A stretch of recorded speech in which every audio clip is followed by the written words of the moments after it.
In this video, I'm going to show you how I made Mercenarys Katana from the Risk of Rain series of games. Let's get making.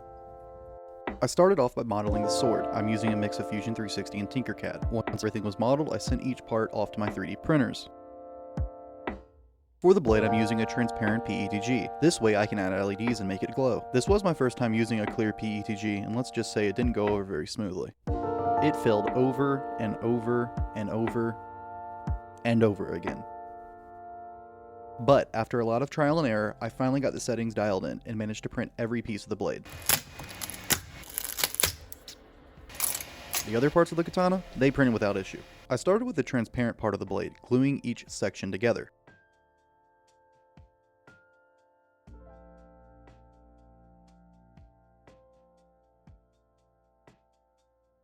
I tried to fill the seams with UV resin. Turns out the UV resin's way too runny for this, so instead I used my 3D printing pen to add more clear PETG where needed.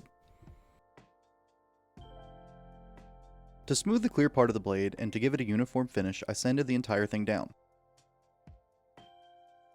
The hilt had come off the printer with a pretty nasty seam line, so I hit it with some sandpaper, starting with 120 grit and finishing with 220. Then I set it aside and did the same with the pommel. Once both pieces were sanded, I sprayed everything with an automotive filler primer. This will help achieve an even smoother finish. For the top part of the blade, the part that I think in-game emits the energy blade, I used UV resin again, but this time it was mixed with baby powder to help smooth out the surface. To cure the resin, I improvised this very janky looking resin curing chamber. Now on to painting. I started with spraying on a black spray paint on both the pommel and the hilt. While those parts were drying, I sprayed the emitter with white paint.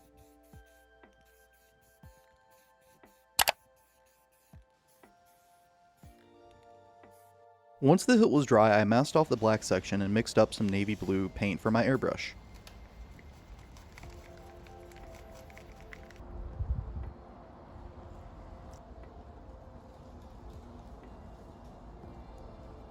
I did end up having to thin this paint out a little bit more in order to get it to flow properly.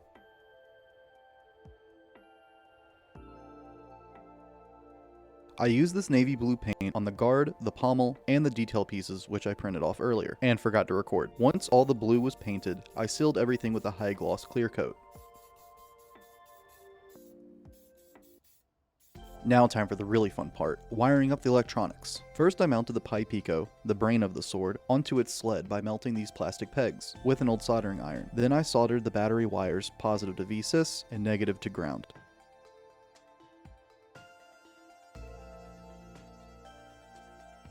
Next, I unrolled my LED strip and counted how many pixels I'd need for the blade. This is important for the code later. To make sure the tip of the blade gets as much light as possible, I cut the top pixel into a triangle shape. I then attached the LED strip to the emitter using its adhesive backing.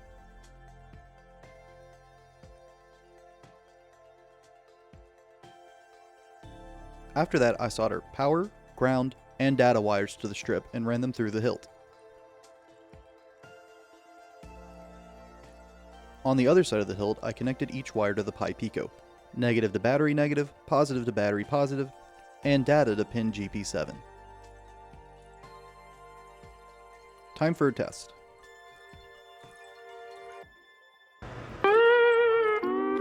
And nothing happened.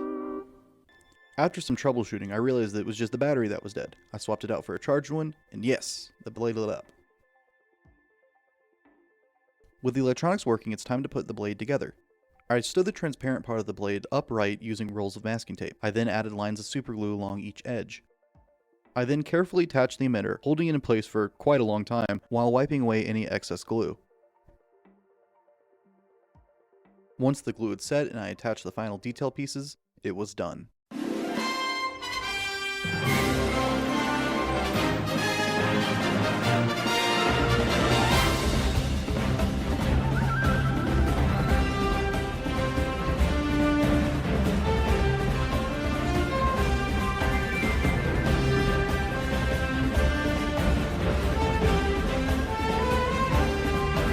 Thanks for watching the video. I'm trying to get a new prop build out every Monday, so if this is content you enjoy, please consider subscribing. Oh, and don't forget to like the video.